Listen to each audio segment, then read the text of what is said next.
안녕하세요. 수서도행교회 정남 목사입니다. 오늘도 이렇게 하나님의 말씀을 함께 먹고 나누는 자리 가운데 나오신 여러분, 주님의 이름으로 축복하고 환영합니다. 오늘도 저희 레위기의 말씀 함께 보아 나갈 텐데, 하나님께서 오늘도 우리에게 깨닫는 은혜 주실 줄로 믿습니다. 우리에게 꼭 필요한 말씀을 준비해 놓고 계신 줄로 믿습니다. 우리 함께 기도함으로 주님께서 준비해 주신 그 말씀의 그 잔치자리 가운데 함께 나아가도록 하겠습니다. 기도하겠습니다. 하나님, 오늘도 주님의 말씀을 먹기 위해 이 자리 가운데 나왔습니다. 주님의 말씀이 저희들의 심령을 살찌우게 하여 주시고, 저희들의 몸과 그리고 저희들의 영혼이 주님 앞에 건강하게 세워져 갈 수 있도록 주님께서 은혜 허락하여 주시옵소서. 이 시간 주님께서 주님의 성령으로 저희들에게 깨닫는 은혜 주시며 또 결단케 하시는 은혜 주실 줄 믿사오며 우리 주 예수 그리스도의 이름으로 기도드립니다. 아멘. 네, 오늘 하나님께서 저희로 하여금 함께 보게 하시는 말씀은요, 레위기 19장 19절에서 25절까지의 말씀입니다. 레위기 19장 19절에서 25절까지의 말씀입니다. 제가 봉독하도록 하겠습니다. 너희는 내가 세운 규례를 지켜라. 너는 가축 가운데서 서로 다른 종류끼리 교미시켜서는 안 된다.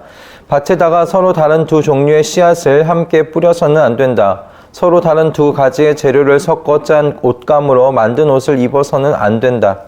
한 남자가 여자와 동침하였는데 만일 그 여자가 노예 신분이고 다른 남자에게 가기로 되어 있는 여자이고 그 여자 노예를 데리고 갈 남자가 몸값을 치르지 않아서 그 여자가 아직 자유의 몸이 되지 못한 상태면 그 두 사람은 벌을 받기는 하지만 사형은 당하지 않는다. 그 여자는 아직 노예의 신분을 벗지 못하였기 때문이다. 그 여자와 동침한 그 남자는 회막 어귀 주 앞으로 속건 제물을 가져와야 한다. 이때 속건 제물은 숫양이어야 한다. 제사장이 그 숫양을 속건 제물로 바쳐 그 남자가 저지른 죄를 주 앞에서 속하여 주면 그 남자는 자기가 지은 죄를 용서받게 된다. 너희가 그 땅으로 들어가 온갖 과일 나무를 심었을 때 너희는 그 나무의 과일을 따서는 안 된다. 과일이 달리는 처음 새해 동안은 그 과일을 따지 말아라. 너희는 그 과일을 먹어서는 안 된다. 넷째 해의 과일은 거룩하게 여겨 그 달린 모든 과일을 주를 찬양하는 제물로 바쳐야 한다. 그러나 과일을 맺기 시작하여 다섯째 해가 되는 때부터는 너희가 그 과일을 먹어도 된다. 이렇게 하기만 하면 너희는 더욱 많은 과일을 거두어 드리게 될 것이다. 나는 주 너희의 하나님이다. 아멘. 네, 오늘 이 말씀은 너희는 내가 세운 규례를 지켜라 라는 말씀으로 시작하며 이 전체 19장 전체 내용 가운데는 세 번이나 나는 주 너희의 하나님이다 라는 말씀이 반복되고 있는 것을 저희가 관찰할 수가 있습니다.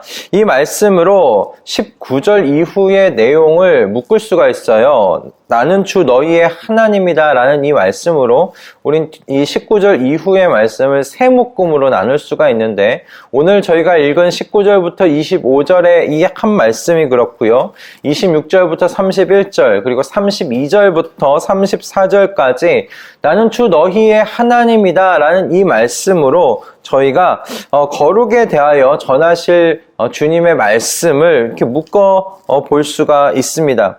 마지막 35절부터 37절의 말씀은 또 이런 명령을 주신 분께서 이 이스라엘을 구원하신 하나님이시니 내가 세운 규례를 지켜라 라는 말씀으로 다시 한번 오늘 19절의 말씀을 강조하시는 것으로 이 19장 전체를 마무리하는 것, 그것이 저희가 관찰할 수 있는 19절 이후의 말씀입니다.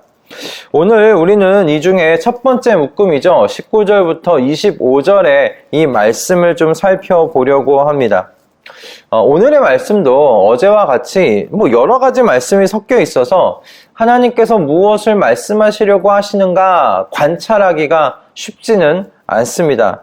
19절부터 25절의 말씀은 이렇게 보시면 우리가 읽으신 대로 세 가지의 어떤 주제로 다시 좀 묶어볼 수가 있는데요. 다른 종을 서로 교미하여 섞지 말라는 이 19절의 말씀과 그리고 주인과 정혼하였지만 주인과 정혼하였지만 아직은 자유의 몸이 되지 못한 이 여종 간의 동침의 문제가 이 20절부터 22절의 말씀에 기록되어 있습니다. 그리고 나서 가나안 땅에 들어가 과일을 수확함에 있어서 풍성한 수확을 기다리는 그 기다림의 문제, 23절부터 25절의 말씀이죠. 이렇게 세 문단으로 또 이 19절부터 25절의 말씀을 저희가 구조를 이렇게 나누어 볼 수가 있겠어요. 이렇게만 보면 하나님께서 첫 번째 이 묶음 문단인 오늘 본문에서 이 거룩에 대해 뭘 말씀하시려고 하시는가? 이렇게 찾기가 만만치 않은 그런 본문이 되겠습니다. 서로 다 다른 주제처럼 보이잖아요. 그죠? 종을 서로 섞지 말아라. 그리고 이 정혼한 이 여종과 주인 간의 이 동침의 문제에 대하여 하나님께서 말씀하시는 것, 그리고 과일나무의 과실을 먹는 부분에 있어서 기다림의 문제, 다 주제가 좀 달라 보입니다. 그렇기 때문에 오늘 이 본문에서 하나님께서 거룩에 대해서 도대체 뭘 말씀하시고자 하시는지 찾기가 좀 쉽지는 않습니다. 그러나 우리가 좀 이 세 가지 묶음을 좀 살펴보면 하나님께서 뭘 공통적으로 말씀하시려고 하시는지 우리가 좀 찾을 수 있습니다. 우리 함께 하나님께서 뭘 거룩에 대하여 또 어떤 관점에서 이 거룩을 설명하고 계시는지 가르치고 계시는지 우리 함께 보아 나가기를 소원하는데요. 먼저 19절의 말씀이죠. 종을 섞지 말라는 말씀이 나와 있습니다. 오늘날 인류의 그 행보를 볼 때 이 종을 섞지 말라는 이 말씀이 좀 이해가 되지 않는 말씀인 것처럼 보입니다. 종을 우리가 섞는 이유가 있잖아요. 갈수록 안 좋아진 이 환경 가운데 좀 더 강하고 더 많은 수확을 하는 저비용 고효율의 이 식물과 그리고 동물을 만들려는 것 아닙니까? 그런데 이와 같은 행보에는 여러분 한 가지 좀 간과되고 있는 바가 있습니다. 바로 하나님께서 만드신 것이 충분하지 못하다는 그런 인식입니다. 하나님께서 창조하신 이 세상이 만족스럽지 못하다는 그런 인식 말입니다. 종을 섞는 이유가 무엇입니까? 인간이 보기에 좋아 보이지 않기 때문이 아닙니까? 인간이 보기에 이 수확량 안 된다는 것이죠. 인간이 보기에 이 종은 덜 아름답다는 것이고 내가 키우게 종과 강아지와 강아지, 개와 개의 종을 섞어서 더 작은 종을 만드는 것을 볼 땐 내가 보기에 내가 키우기에 이게 이뻐 보이지 않기 때문도 아니겠습니까? 그래서 인간이 보기에 좋고 만족할 만한 종이 나올 때까지 이런저런 종을 섞는 것 같아 보입니다. 그러나 여러분, 하나님께서는 이 문제에 대해서 어떻게 말씀하시는가? 창세기에 이미 말씀하셨죠. 하나님께서 지으신 모든 만물을 보시고 무엇이라 말씀하셨습니까? 좋았더라. 하나님 보시기에 좋았더라 라고 말씀하고 계십니다. 종과 종을 섞을 필요 없다는 겁니다. 하나님께서 말씀하시는 건 하나님이 창조하신 그 세상이 그 자체로 완벽하였고 그 자체로 아름다웠다. 하나님이 보시기에 아름다웠다. 하나님이 보시기에 좋았다. 지금 그렇게 말씀하고 계세요. 여러분, 하나님이 보시기에 좋았던 것이 창조의 진짜 질서입니다. 하나님께서 창조하신 질서가 그렇습니다. 그 하나님이 창조하신 그 질서 그대로가 완벽하고 아름다운 것이었어요. 그러나 죄가 들어온 인간이 어떻게 합니까? 그 질서를 어지럽히고 지금 훼손하고 있는 것입니다. 종과 종을 섞지 말아라. 아마 그 당시에도 종과 종을 섞는 일이 있었던 듯 싶습니다. 19절의 말씀은 그래서 종을 섞지 말라는 사실 소극적인 그런 명령이 아닙니다. 소극적인 말씀이 아닙니다. 그렇게만 받아들일 것이 아니에요. 종과 종을 섞지 말아라, 교미토록 하지 말아라 하시는 이 말씀은 적극적으로 해석되어야 하는 말씀입니다. 거룩은 하나님께서 창조하신 질서를 지키고 회복하는 것이다. 그게 거룩이다. 하나님께서 말씀하시는 겁니다. 하나님께서 세우신 그 질서를 지키고 그 질서 안에 있으며 또 훼손된 그 질서를 회복하는 적극적인 행동이 바로 거룩이다. 하나님께서 지금 그렇게 말씀하고 계세요. 19절의 말씀은 우리가 그렇게 바라보며 해석할 수가 있겠습니다. 그렇다면 두 번째 묶음인 20절부터 22절의 말씀은 어떻게 우리가 보아야 할까요? 20절과 22절의 말씀을 겉으로만 보면 정혼한 여종을 주인이 존중해 주어야 한다라는 말씀으로 우리는 좀 해석해 볼 수가 있습니다. 그렇게 묵상할 수 있어요. 그러나 이 말씀도 하나님께서 하나님 나라의 이 백성 간에 사람과 사람 사이에 세우신 질서를 훼손하지 말 것에 대한, 어지럽히지 말 것에 대한 말씀으로 저희가 묵상할 수가 있습니다. 20절과 22절의 이 말씀은 창세기 21장 7절부터 11절 사이에 나와 있는 말씀과 관련된 내용입니다. 주인이 이 여종을 맞아들이면 이제 여종을 맞아들여서 그 여종이 결혼을 해야 할 나이가 될 때에는 세 가지의 경우가 생긴다고 합니다. 그게 출애굽기 21장 7절부터 11절 사이에 나와 있어요. 첫 번째는 무엇이냐면 그 여종을 주인이 아내로 맞아들이는 거예요. 그리고 두 번째는 자기의 아들에게 아내로 주는 것이 두 번째 경우입니다. 그리고 세 번째 경우는 다른 사람의 부인이 되도록 파는 일입니다. 그것이 세 번째 경우예요. 오늘 이 본문이 바로 이 세 번째 경우에 해당하는 것입니다. 사실은 정혼한 남자가 있다는 것이에요. 근데 아직 몸값을 주지 못해서 이 여종이 자유의 몸이 되지는 못한 상태예요. 즉 무엇입니까? 세 번째 경우이죠. 다른 사람에게 돈을 받고 이 여종을 부인으로 주는 것입니다. 부인으로 보내는 것입니다. 근데 아직은 몸값을 치르지 않았기 때문에 이 주인의 여종으로 있는 경우예요. 그런데 오늘 이 본문의 내용은 이 질서가 훼손된 것을 보여줍니다. 이 질서가 혼란스럽게 섞이도록 되어 있는 것을 보게 돼요. 이미 여종은 정혼한 남자가 있죠. 다만 몸값을 치르지 않아서 아직 주인을 떠나지 못한 경우입니다. 그런데 주인이 어떻게 합니까? 이 여종과 동침함으로 이 여종을 아내로 삼아야 하는 그런 상황이 된 것입니다. 그런 문제를 일으킨 거예요. 첫째와 셋째의 경우가 지금 충돌하고 있는 겁니다. 아내로도 삼을 수 있어요. 이 주인이 아직 주인이기 때문에. 그런데 정혼한 남자가 있어요. 아직 근데 몸값을 못 치렀을 뿐입니다. 첫째와 셋째의 이 경우가 충돌하고 있어요. 하나님께서 여러분 이 문제를 속건제의 문제로 지금 보고 계세요. 속건제를 지내게 하심으로 하나님과 그리고 이 정혼한 남자 쪽이겠죠. 남자 쪽에게 피해를 보상토록 합니다. 정혼한 남성이야 피해 입은 것 이해가 되지 않습니까? 정혼한 여인이 있는데 이 여인을 받기로 했는데 몸값을 아직 치르지 않았을 뿐이고 이제 몸값을 치르려고 했는데 이 주인이 여종을 범한 것입니다. 정혼한 남성 입장에서는 피해를 입은 것이죠. 그런데 하나님께서 속건 제물을 받으시는 이유가 무엇이겠습니까? 그 의미가 무엇일까요? 저는 하나님께서 세우신 사람들 사이에 이 질서가 훼손되었기 때문이라고 저는 그렇게 묵상하게 되었습니다. 그렇게 생각이 들더라고요. 하나님께서 이미 사람과 사람 사이의 질서를 세우셨어요.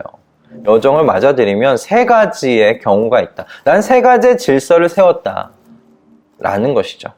그런데 이 남자는 그 세 가지의 질서를 훼손시켜버렸어요. 혼란스럽게 만들었어요. 이 주인의 행동으로 말미암아 그래서 하나님께서 세우신 출애굽기 21장 7절부터 11절 사이에 있는 이 하나님 나라 공동체의 사회 질서가 혼란스럽게 된 겁니다. 이런 상황이 여러분 공동체 안에서 이 남자의 경우만 아니라 여러 경우들이 생긴다면 이 하나님 나라의 공동체가 얼마나 혼란스럽겠습니까? 제대로 세워질 수가 없을 거예요.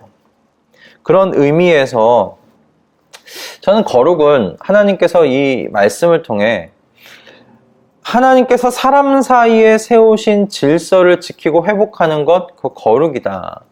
그렇게 주님께서 좀 가르치고 계신다 생각할 수 있겠다고 그렇게 생각했습니다. 거룩은 하나님께서 사람 사이에 세운 질서를 지키는 겁니다. 회복하는 것입니다. 그것이 거룩입니다, 여러분.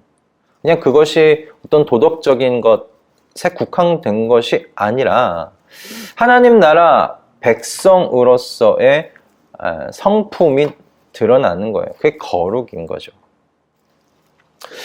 그렇다면 여러분, 마지막 이 23절부터 25절에 이 과일나무 수확과 관련한 이 말씀은 어떻게 설명할 수 있을까요?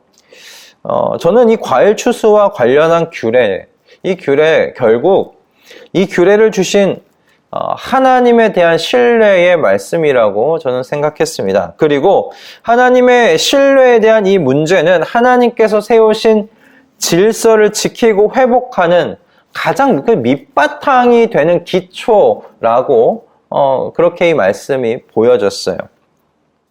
23절부터 25절의 이 말씀은 과일나무 열매 수확에 대한 이야기입니다. 과일나무를 심은 사람은 이 과일나무의 열매를 맛보기까지 몇 년을 기다려야 됩니까? 5년째 되는 날에 이 열매를 맛볼 수가 있어요. 그러니까 이 5년을 기다려야 되는 거예요. 첫 해부터 3년이 될 때까지는 하나님께서 열매를 따지 말라고 이야기합니다. 수확하지 말라고 말씀하십니다. 그리고 4년째 된 날에 열매는 그 모든 열매를 하나님께 첫 열매로 여기고 하나님께 다 바치라고 말씀하고 계세요. 그리고 5년째 되는 해에 비로소 이 과일나무의 주인은 과일의 이 과일나무의 열매를 맛볼 수가 있게 되는 겁니다. 하나님께서 근데 5년째 되는 때에 약속을 주셨어요. 그렇게만 너가 4년째까지 기다리고 4년째 되는 그 열매를 내게 바치면 이 5년째 되는 해에 더욱 많은 열매를, 과실을 거두어 드릴 수 있을 것이다. 하나님께서 그렇게 말씀하셨어요. 그건 약속하신 것이죠. 그런데 문제는 이겁니다. 이 사람이 하나님의 이 약속이 실현되는 것을 보려면 몇 년을 기다려야 됩니까? 5년을 기다려야 됩니다. 5년을 기다리는 건 쉽지 않아요. 눈앞에서 이 과실나무가 이 사람의 눈앞에 없다면 그냥 잊은 채 5년을 지나면 되겠죠. 그런데 과일나무의 열매를 5년, 그러니까 과일나무를 손 봐야 되지 않겠습니까? 여러 가지 잎도 따주고 이렇게 분명히 품을 들여야 될 겁니다. 물도 주고 그리고 거름도 주고 그래야 할 겁니다. 그러면서 열매가 맺히는 걸 보면서도 수고하지만 열매를 자기의 것으로 삼지는 못해요. 그걸 기다리는 것 전 쉽지 않은 일이라는 생각해 봅니다. 눈앞에 열매가 주렁주렁 맺혀 있어요. 첫 해야 이 과일나무도 미숙하기 때문에 많은 열매 맺지 못할 거예요. 근데 둘째 해, 두 번째 해, 세 번째 해, 그렇게 지나가면 지나갈수록 열매들이 보이잖아요. 그 열매 따 먹고 싶지 않을까요? 그리고 넷째 해에 많은 열매가 맺혀졌을 거예요. 하나님께 일부만 드리는 것 아니고 전부를 드려야 됩니다. 근데 과일나무가 어떤 사람이 과일나무 하나만 심겠습니까? 여러 개의 과일나무를 심었을 겁니다. 그런 과정 속에서 이 사람이 이 열매를 5년째까지 기다릴 수 있을까 싶은 겁니다. 이 정도 열매면 되지 않았을까 싶어서 셋째 해에 따먹을 수도 있는 것 아니겠습니까? 그리고 5년을 기다린다고 해서 더 많은 열매를 맺을 거라는 보장, 그 어디 있겠나 싶은 그런 의심을 가지는 것이 사람의 마음일 것 같아요.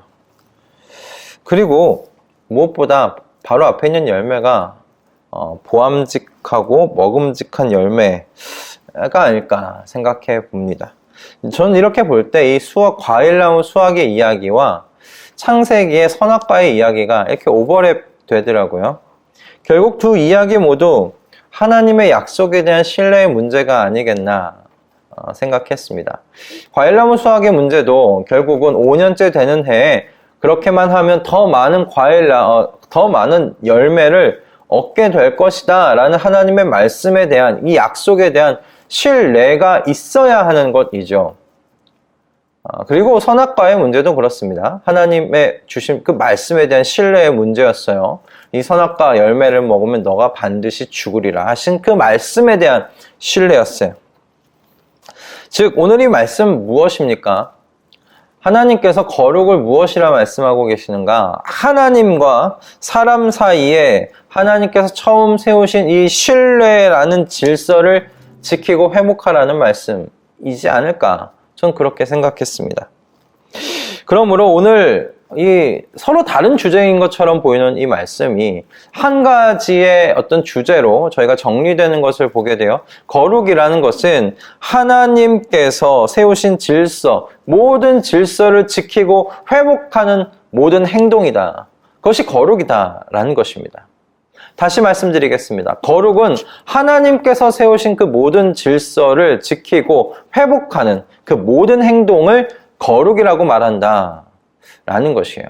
그렇지 않습니까? 첫 번째가 무엇입니까? 하나님께서 창조 세계에 세우신 질서를 지키고 그것을 회복하는 것이 거룩이라고 말씀하고 계시고, 두 번째는 하나님께서 사람 사이에 세우신 질서가 있는데 그 질서를 너희가 지켜라는 거예요. 하나님 나라의 공동체, 하나님 나라의 그 공동체에 하나님이 주신 사람 사이에 지켜야 할 질서가 있는데 그 질서 지키라는 겁니다. 그 질서를 회복하라는 겁니다. 그것이 거룩이라고 말씀하고 계시고요. 오늘 마지막으로는 이 말씀 세 번째 묶음에서는 23절에서 25절의 말씀, 여기서 하나님께서 말씀하시는 것, 하나님과 사람 사이에 세워진 신뢰라는 질서가 있다. 하나님이 세우신 것이 있다.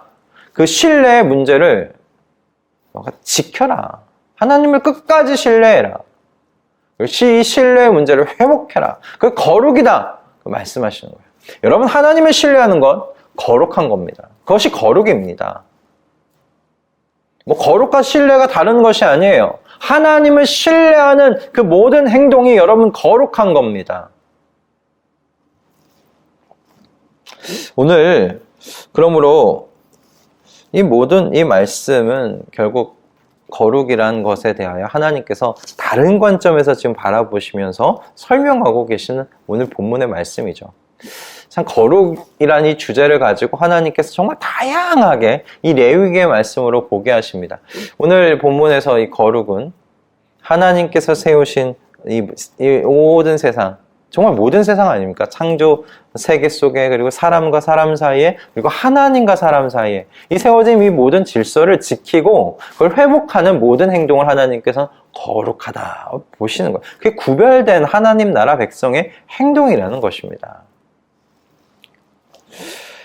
오늘 이 말씀을 여러분 이런저런 행동하지 말라라는 그저 그냥 금지어로, 금지 명령으로 그렇게 소극적으로 받지 마시길 수 있기를 바랍니다. 여러분, 오늘 이 말씀은 하나님께서 창조 세계에 세우신 질서를 지키고 회복하라는 말씀이고요. 사람과 사람 사이에 세우신 그 질서를 지키고 회복하라는 말씀이며, 하나님과 사람 사이에 세우신 그 신뢰라는 가장 기초적인 그 질서를 지키고 그걸 지키고 회복하라는 그 말씀으로 우리가 적극적으로 받아야 하는 말씀이라 생각합니다. 여러분, 이 모든 것을, 이 모든 질서를 우리가 회복하고 세워나가는 거룩의 삶을 살아가시는 우리 모든 말씀동행 식구들 다 되실 수 있기를 주님의 이름으로 축복합니다. 기도하겠습니다. 하나님, 오늘도 우리에게 귀한 말씀 허락하여 주셔서 감사합니다. 이 거룩이라는 주제를 이처럼 다양한 관점에서 지금 바라보게 하시는 주님, 감사합니다. 주님, 저희가 거룩을 이런저런 모양으로 보면서 알아가는 이 과정 속에서 우리 모두가 더욱 거룩한 사람 될 수 있도록 은혜 허락하여 주시옵소서. 아니, 이미 우리는 거룩하지요. 우리가 더욱더 거룩을 증명하고 증거하는 행동으로 나아갈 수 있도록 우리의 발걸음과 우리의 손을 주님 인도하여 주시고 사용하여 주시옵소서. 주님께서 그와 같이 이 말씀대로 우리를 세워가실 것을 믿으며 우리 주 예수 그리스도의 이름으로 기도드립니다. 아멘. 네, 할렐루야. 어제와 오늘 이 거룩에 대하여 여러 가지 관점도 보게 되는데, 어제의 또 말씀은 우리가 거룩이라는 것이 우리 안에서 멀리 떨어져 있는 것이 아니라는 것이었죠. 우리의 거룩은 이제 우리는 이미 거룩하니 거룩을 증명해 나가는 삶이라고 함께 나누었습니다. 그 증명하는 삶 가운데 오늘 이 말씀이 여러분 우리 가운데 깊이 와 닿기를 소원합니다. 무엇을 증명합니까? 하나님께서 창조 세계 가운데 하나님이 질서를 세우신 게 있다. 사람 사이에 질서를 세워주신 것이 있고, 그리고 하나님과 사람 사이에 주님께서 주신 그 질서의 말씀이 있는 거예요. 그거를 지켜가는 것입니다. 그걸 바로 세워가고 그걸 회복하는 것, 그것이 하나님께서 거룩한 거라고 지금 가르치고 계십니다. 여러분, 이 거룩의 이 삶으로 우리가 나아가길 소원합니다. 우린 이미 거룩한 사람들이죠. 이것을 우리가 증명하면서 거룩한 자라는 사실을 세상 가운데 드러내며 하나님의 또 하나님 되심을 드러내시는 또 이 한날 또 한 주의 삶이 되실 수 있기를 주님의 이름으로 축복합니다. 우리 주일 이제 또 만나 뵐 텐데요. 우리 얼굴을 마주하고 하나님께서 또 요한복음 말씀 가운데 또 어떤 은혜를 우리 가운데 주실지, 우리 공동체로 모여서 함께 즐거이 주님을 기뻐하고 주님의 말씀을 먹고 마시는 그런 귀하고 복된 또 주일을 저희가 함께 기대했으면 좋겠습니다. 여러분, 우리는 또 이제 말씀 동행은 월요일날 레위기의 또 뒤에 말씀으로 함께 이 자리 가운데서 만나도록 하겠습니다. 여러분, 주말 주님과 동행하시면서 기쁘고 즐거운 시간 보내시고요. 우리는 월요일 아침 이 자리에서 만나도록 하겠습니다. 여러분, 사랑하고 축복합니다. 월요일 아침 뵙겠습니다.